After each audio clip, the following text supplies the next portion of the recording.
The Mariners in Pittsburgh last night. They opened their 6-game road trip with a win against the Pirates 3-2. Cal Raleigh homered early, but it was Cole Young who hit the eventual game-winning homer in his hometown. Absolutely an incredible moment. I mean, he had so many friends and family on hand for this game.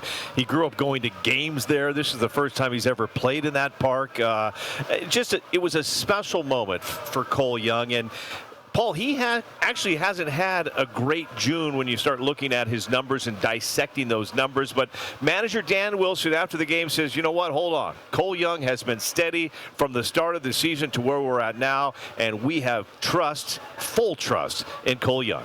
Still been fairly consistent, and I think his approach, the way he's approached it, and again, just the way he approaches the game in general, just stays on the level, and that's really what has helped him, go through these adjustments. And again today, I thought he just, he didn't try to do too much, but trying to get a guy over in that situation to get him to third base, and got a pitch he could handle and pulled it out of the ballpark. So, just a great at bat, and I think that's what we've seen from him all along. I don't think that's changed. I think that's what we're going to continue to see from Cole.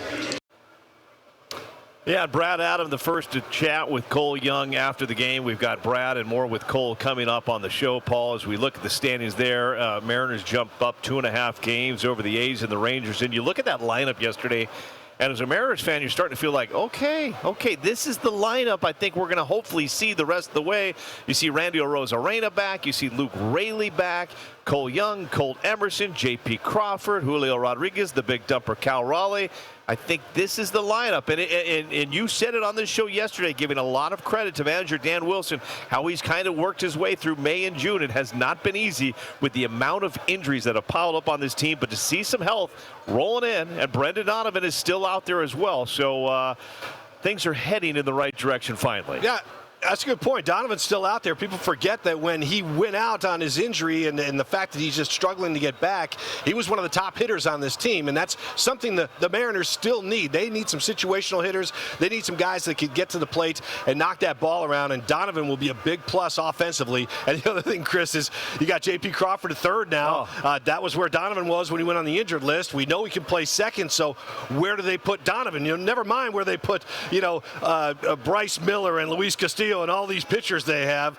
What do you do? And that's another decision with Dan Wilson. No, I mean, you nailed it. It's going to be some tough decisions to be had because you've got Victor Robles, you've got Luke Raley, you've got Dominic Canzone. How do you keep Dominic Canzone when he's healthy out of the lineup right now? He's definitely one of the hottest hitters on this team. We saw what Randy Arozarena can do. You need him in the lineup as well. So Dan Wilson is going to have tough decisions, but they're going to be okay because it's a riches. You got a lot of possibilities there. So it's going to be a good problem to have. Yeah, I know. You talk about George Kirby.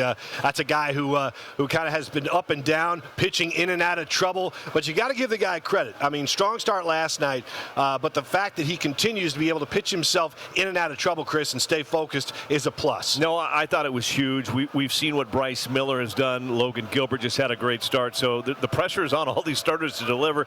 George Kirby was simply amazing in game one of this series. Picks up his third straight quality start, 6 innings, 1 run. 20 of his 27 first pitches were strikes. If Kirby can stay in the groove, these Mariners could be very dangerous. It seemed like they had a pretty good game plan of just swinging like first pitch, and I don't blame them. So yeah, they made me work a lot of quick at bats.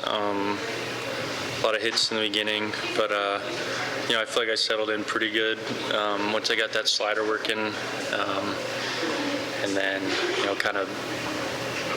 I settled in then, which was nice. So, but yeah, they were aggressive. It seemed like they had a good game plan going in there. Just had to throw good quality strikes or get them out of the zone, make them ground something over, or, pop it up, but.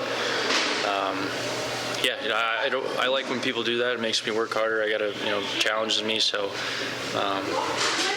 just gotta go out there and compete.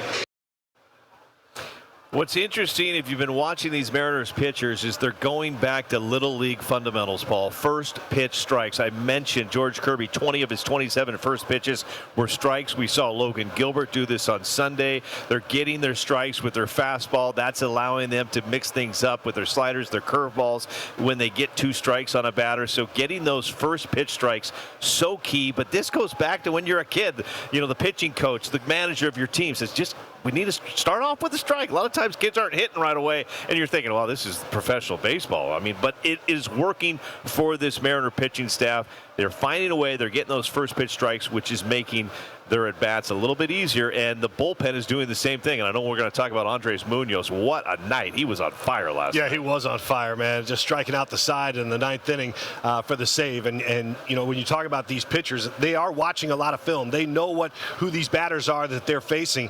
And George Kirby said he wasn't surprised that they were coming up swinging at that first pitch, because they know, after studying Kirby, he's real good about throwing that first pitch strike. So he was not surprised at the way they attacked him last night in Pittsburgh.